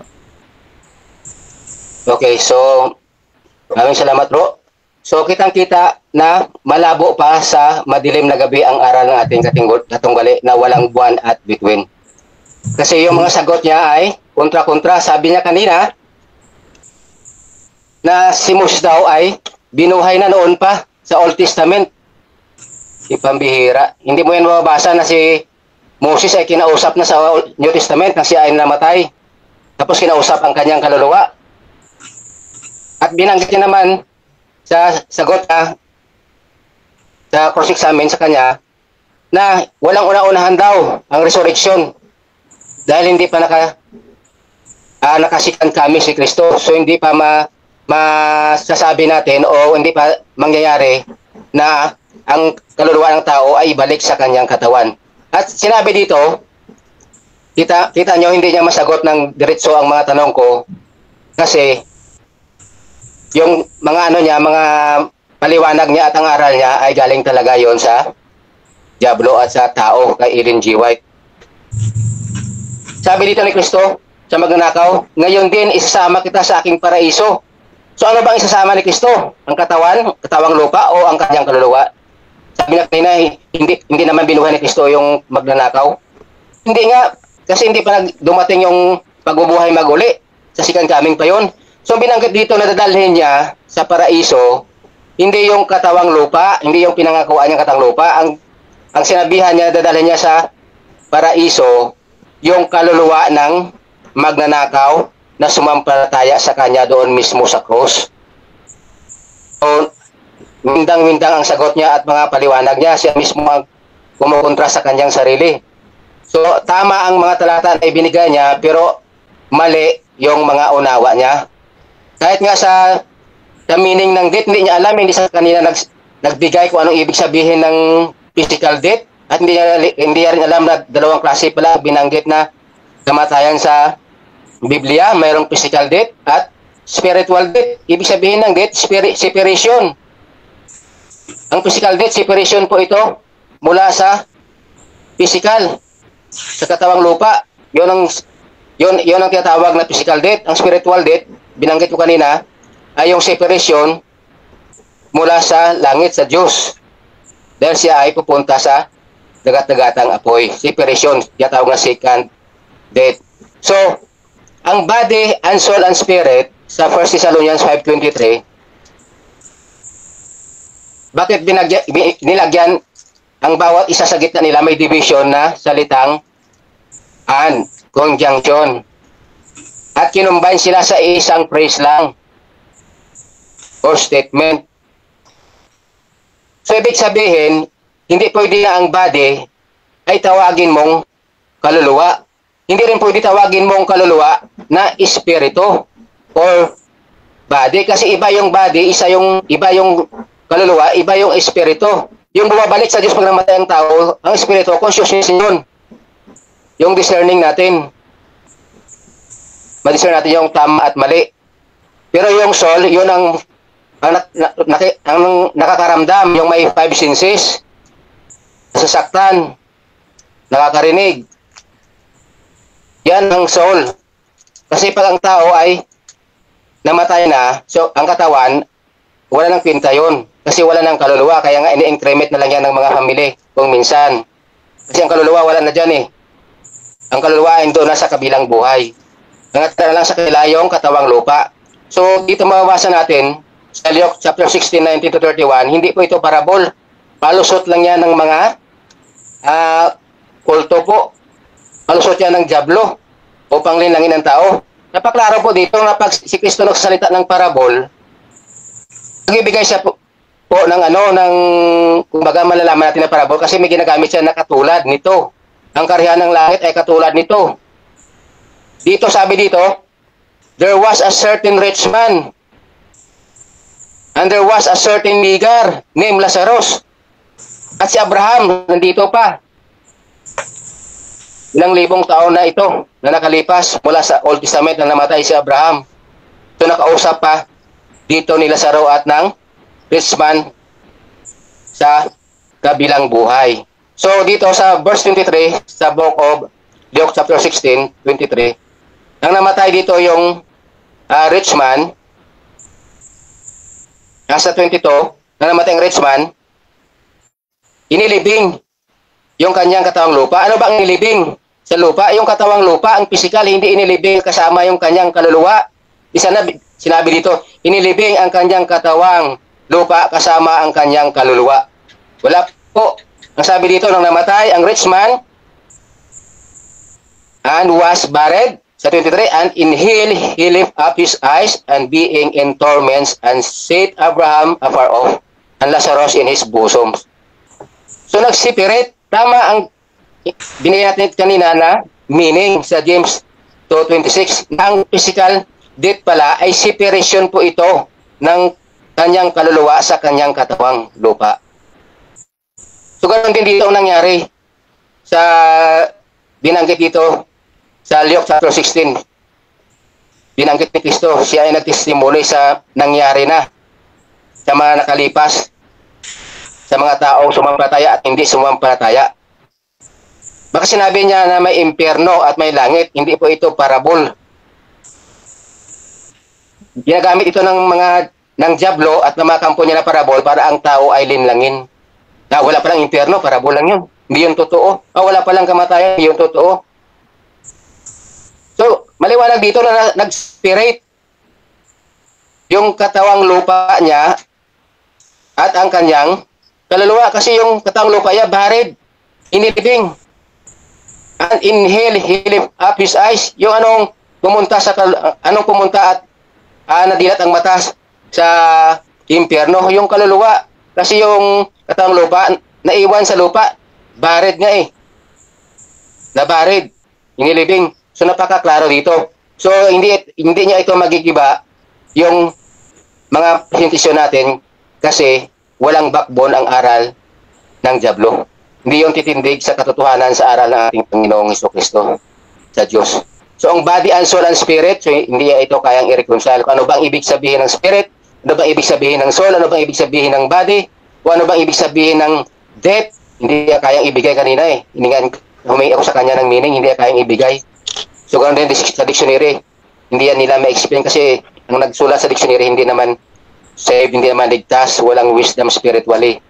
Wala silang heavenly wisdom. So hindi nila maunawaan. Ganoon din si kapatid na Ruben ng SDA. Hindi niya ma-explain ng mabuti ito kung ano ibig sabihin ng kamatayan or death kasi wala siyang heavenly wisdom. Hindi niya alam. Ang alam niya lang ay natutulog. So kung natutulog po, alam natin natutulog, anytime magising mo yan. Pag natutulog, minsan niya, humihilik pa yan eh. Pero pag patay na, hindi mo yan marinig na humihilik pa. Hindi mo yan magigising. Kasi patay ang katawan. Pero yung kaluluwa, wala na dito, present na. sa kay Lord, o ang mga hindi na ligtas doon na sa tinatawag na judgment. Sabi sa Hebrews 9:27, after death, the judgment. So binigyan niya pa ito ng mga ibang meaning. Napakaklaro na po ito, hindi mo na ito kailangan i-interpret pa.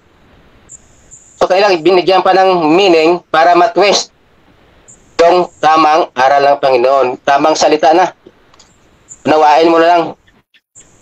Kanila pa, pinipilipit pa nila yung salita ng Panginoon. Ganyan po kadaya ang ating kalaban, si Satanas. Kaya po mag-ingat tayo kay Satanas sa kanyang doktrina, sa kanyang propita na hindi po ay na propita, bulaang, at ganoon din sa kanyang mga ngaral. So, nabiktima lang po ang ating kaibigang si Robin ng Kilyada ng Seventh Adventist. So, sana po ay sila ay maliwanagan at maligtas sa totoong gospel sa aral ni Kristo, na sila ay magsisi ng ilang makasalanan at tanggapin nila si Panginoong Kristo na kanilang tagapagligtas upang sila ay magkaroon ng buhay na walang hanggan at hindi na sila hatulan sa impyerno. So, napakaraming verse dito na kahit sa Matthew 26:41, sabi dyan, the spirit is willing but the flesh is weak.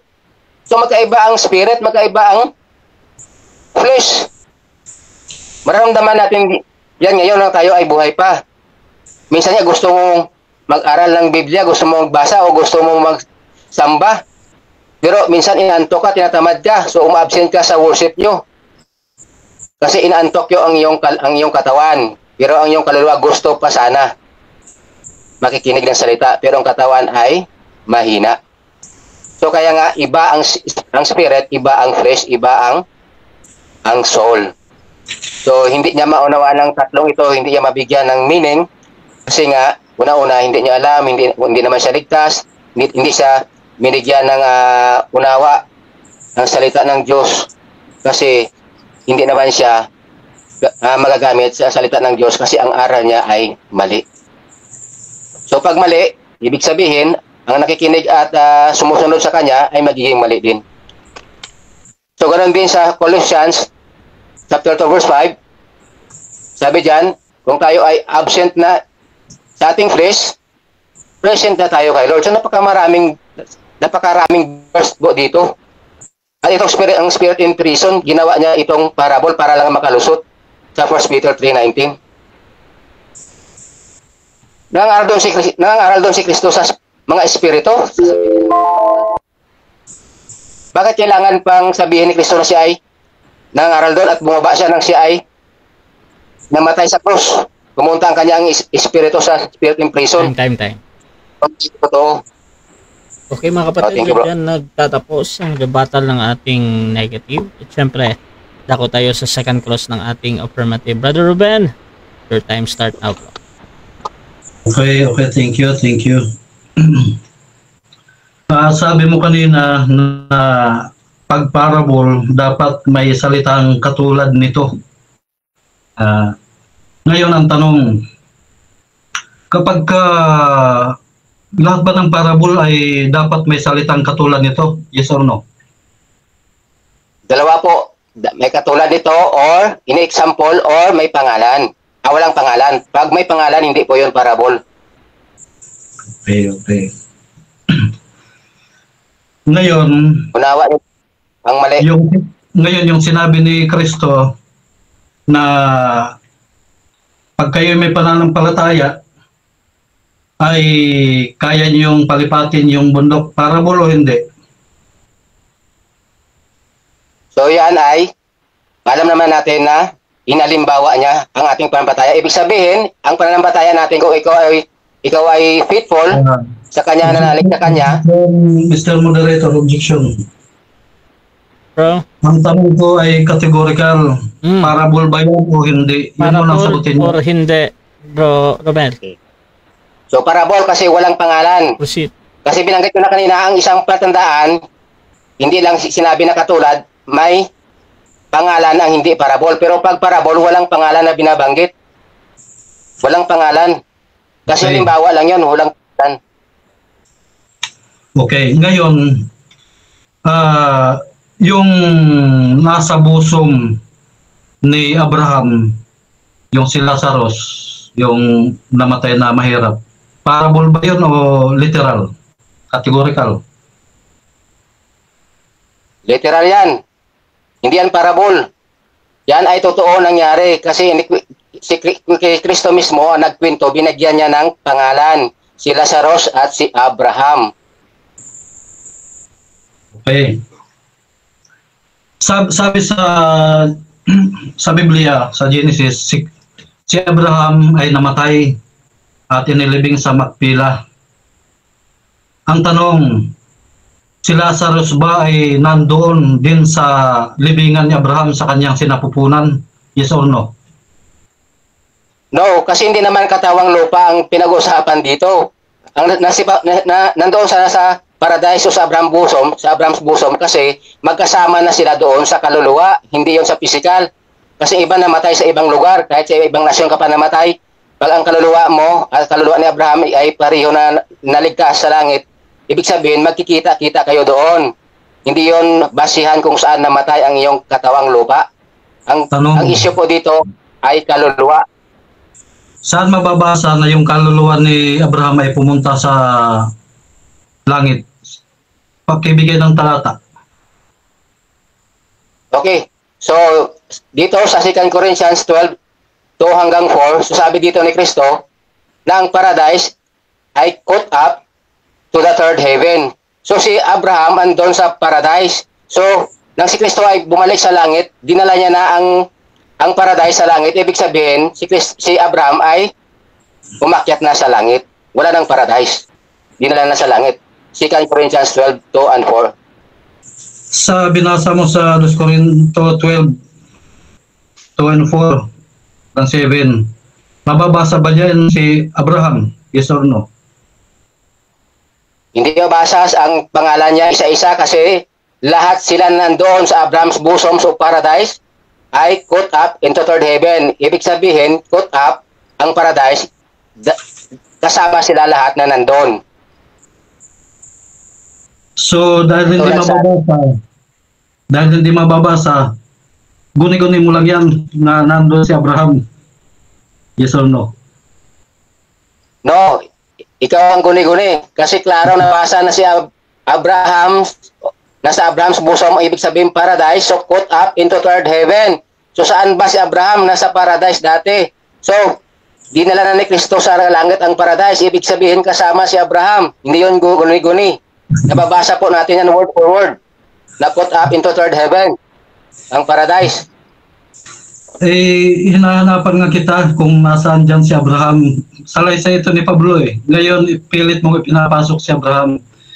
Si Abraham ba ay nariyan o wala sa talatang ginamit mo? Categorical, nariyan o wala?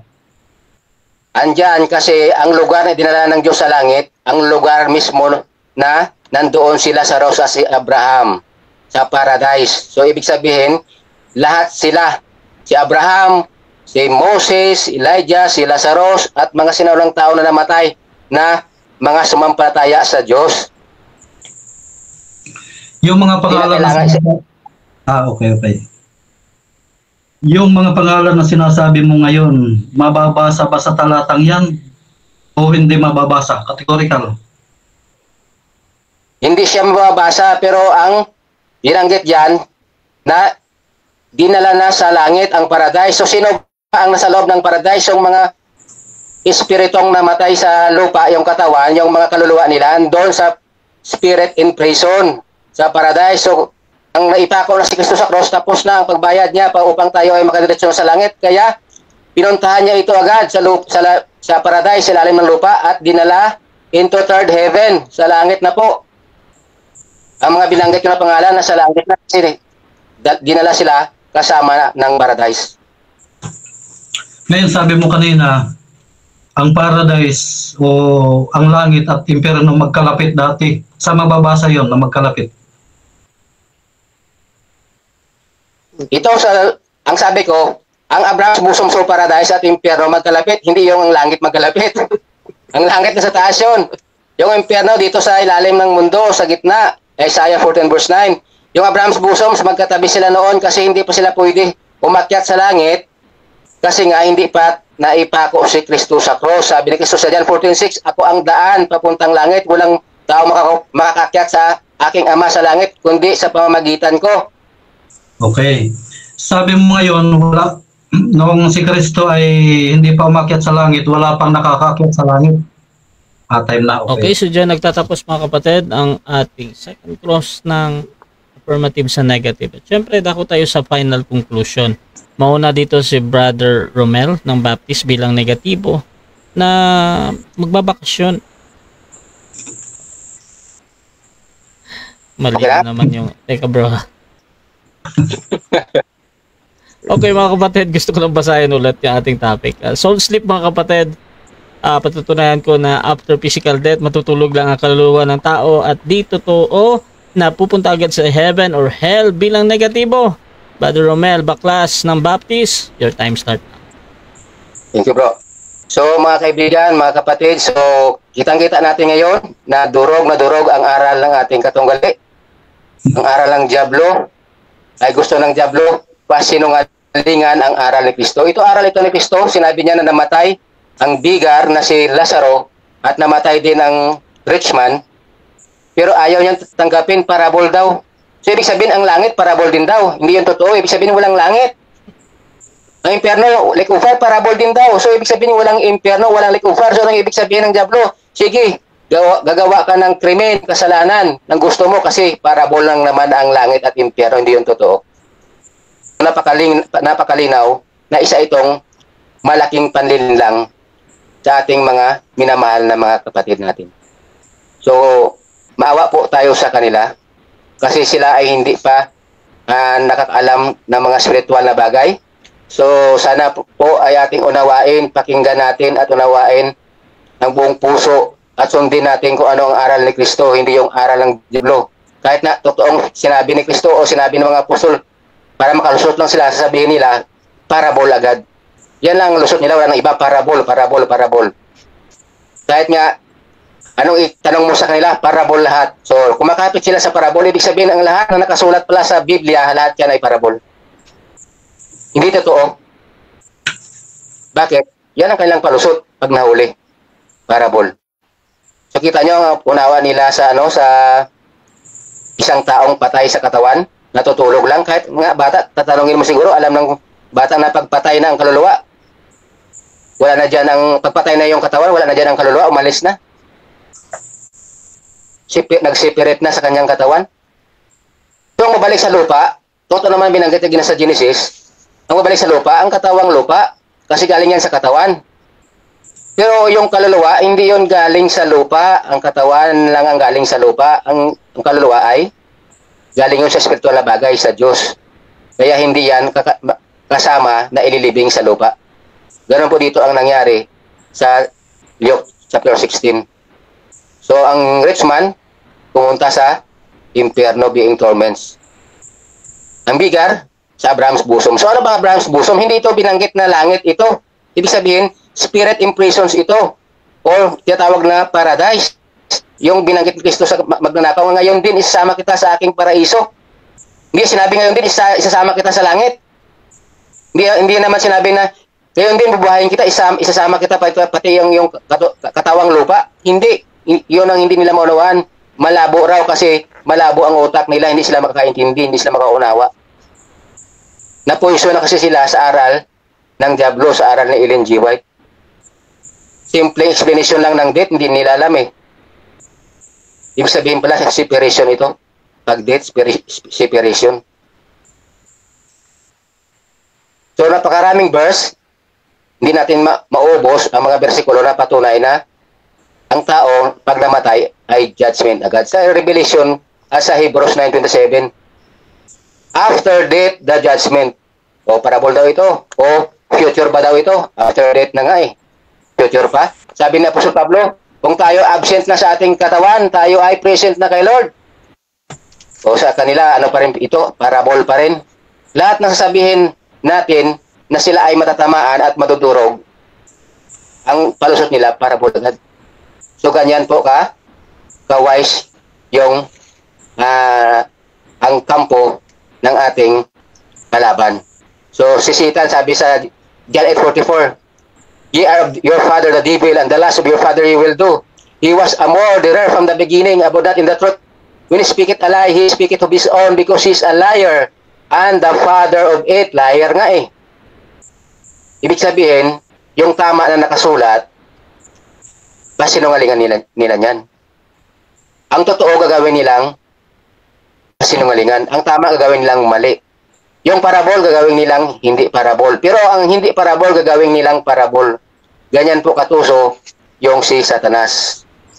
So sana po tayo ay magsisi ng ating makasalanan at tanggapin natin si Panginoong Kristo na ating personal na tagapagligtas upang tayo ay makatanggap ng buhay na walang hanggan at ating po maalaman agad 1 John 5:13 na tayo ay nakatanggap na ng buhay na walang hanggan. Tayo ay pupunta na sa langit pag namatay. So ang promise na yan, ibig sabihin, ma-enjoy natin pag tayo ay namatay na sa katawang lupa.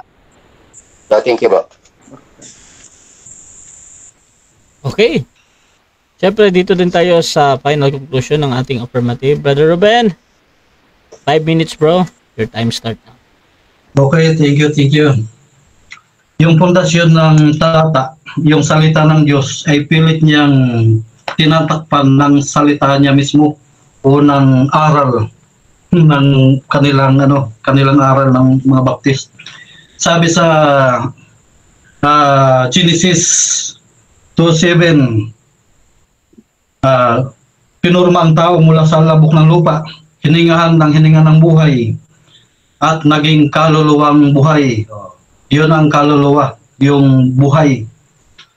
Yung mga hayop ganun din, tinawag din na kaluluwang buhay. Ngayon, ginamit niya yung Santiago 2:26. Yung humihiwalay daw, yung kaluluwa. Nakalagay dito, ang humihiwalay pala sa katawan ng namatay, espiritu. Kaya tama yung si Santiago at si Solomon sa Ecclesiastes na ang tao pag namatay, yung diwa, yung hininga ng buhay, babalik sa Diyos. Yun ang babalik. Ang nangyayari, yung aral ni Satanas ay ipipilit nilang ipatong sa aral ng Diyos mismo. Mayroon daw magkaiba, spiritual death at saka physical death. Walang pagkakaiba, pareho lang yan. Ginamit ang Revelation 20 verse 14, basahin natin kung spiritual death yan. Anong sabi? Yung hindi nakasulat sa aklat ng buhay yung pangalan, ihahagis sa dagat-dagatang apoy. Kung ang sino man tumutuko yan sa tao mismo na hahatulan. Kaya tamang sabi ni Pablo, pagkatapos mamatay, paghatol. Kaya titingnan yan sa lisan sa langit eh. Halimbawa namatay ng isang tao, titingnan yung kanyang nagawa. Doon ibabase yung hatol. Kapag ang kanyang pangalan ay hindi nasumpungan sa aklat ng buhay, ihahagis siya sa dagat-dagatang apoy. Yung tao mismo, hindi yung kaluluwa na sinasabing hiwalay. Walang ganoon sa Biblia na humihiwalay ang kaluluwa. Ang humihiwalay, yung espiritu o hininga ng buhay, pilit nilang tinatakpan ng salitang yan ng salita ng Diyos, tatakpan ng salita ni Satanas. Kaluluwa yan, kaluluwa. Maliwanag na nababasa na na yung humihiwalay, bumabalik sa Diyos, espiritu, hininga ng buhay. Sa kanila, kaluluwa yun. Si Kristo nga mismo nung namatay, ano sabi niya sa cross? Ama, tanggapin mo ang aking espiritu. Hindi sinabi ni Kristo na tanggapin mo ang aking kaluluwa. Ibig sabihin ba, naglakbay yung kaluluwa ng magnanakaw, yung kaluluwa ni Lazarus, tapos ay yung kaluluwa ni Kristo walang mababasa. Talagang yan. Yan ang tunay na aral ng Diablo na ipinandadaya sa mga inosenteng membro ng Baptist. Ano pang sabi? Sinanong ko sa kanina, nasaan yung bosom, nasaan si Abraham? Nandun sa libingan. Yung bosom niya, di nasa libingan. Ngayon sasabihin niya, andun daw sa paraiso. Yung paraiso daw wala sa langit. Yung paraiso, nasa langit yun. Hindi pwedeng magkahiwalay yung paraiso saka yung langit. Dati ang paraiso nasa Eden eh. Ngayon nung bumaha, wala na. Nasa langit na. Kaya naroon sa langit yung yung Tree of Life sa Revelation 21. Kaya maliwanag na yung pundasyon ng katotohanan, yung aral ng Diyos, hindi pwedeng takpan ng aral ng dyablo. Hindi pwedeng takpan yan. Walang kaluluwang humihiwalay. Ang humihiwalay, katawan ay espiritu, hininga sa katawan. Kanina yung babae, yung dalaga namatay, natutulog. Ano yung humiwalay? Espiritu, hininga. Nung ibinalik yung hininga, nabuhay siya. Kanina sa kanyang conclusion, kaluluwa daw yung bumalik. Mababasa espiritu pilit niyang tatakpan yung salita ng Diyos ng salita ng dyablo. Isipin mo ang nakasulat at ang espiritu ay bumalik sa babae. Ano yung espiritu na umalis sa katawan? Hininga ng buhay. Ano yung bumalik sa babae? Hininga ng buhay. Kaya nga huminga uli siya, nabuhay uli. Kaluluwa daw yung bumalik. Yan ang aral ng dyablo. Ngayon ipipilit niyang Ellen G. White. Wala man akong binasang Ellen G. White. Ito-twist niya, Ellen G. White daw. Kaya ang tunay na kulto, ito mga baptist, at ang tunay na mga bulaan, yung mga pastors, yung po. Thank you. Okay mga kapatid, so dyan nagtatapos ang ating debate between Seventh-day Adventist and Baptist mga kapatid. So bago natin i-end yung ating live, gusto ko muna silang bigyan ng time magpasalamat sa ating mga manonood at makakapanood pa nito. Unahin natin si Brother Ruben, bro. Salamat po muna, bro. Okay, maraming salamat po sa lahat ng mga nanood at sa ating mga kapatiran. Ito ay debate lamang po. At comparative study. At tayo po yung mag-study sa ating mga tahanan. Maraming salamat sa Russia TV at sa ating magaling at mabait na moderator at sa ating kalaban kay Brother Romil Baklas. Salamat din.